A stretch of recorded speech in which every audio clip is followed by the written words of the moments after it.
Lu Jinian pushed open the bedroom door. It was silent and, when he went in, he saw Qiao and Hao lying on her side of the bed in deep sleep.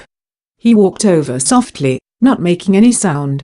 With a faint glow of the lamp, he stared at Qiao and Hao's face for a while before reaching out to pry her phone out of her hands. He placed it on the bedside table and moved back to lightly cover her exposed back with the blanket.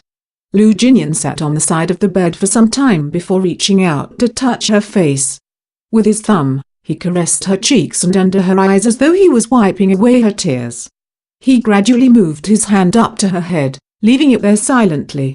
Ever since 5 years ago, after he found out that she was someone he could never love, he had always stayed cold and calm in front of her.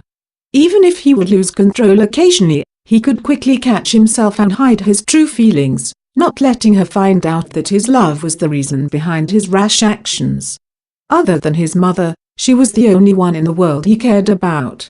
His mother had given him life, let him experience the coldness and darkness of the world, but Qiao and Hao had given him a new life. She was the reason warmth and light still existed in this world. But she would never know that in his life, she was his drive and hope. Even now when he finally succeeded, she was still his drive and hope. No one knew that all these years, even if he had a family, he had been living alone.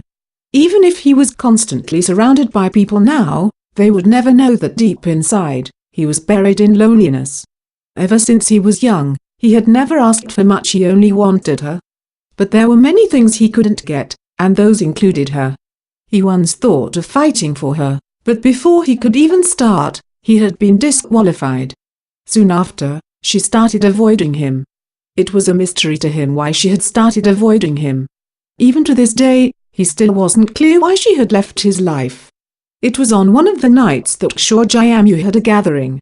On that night, he was feeling horrible because of her and had drank a lot.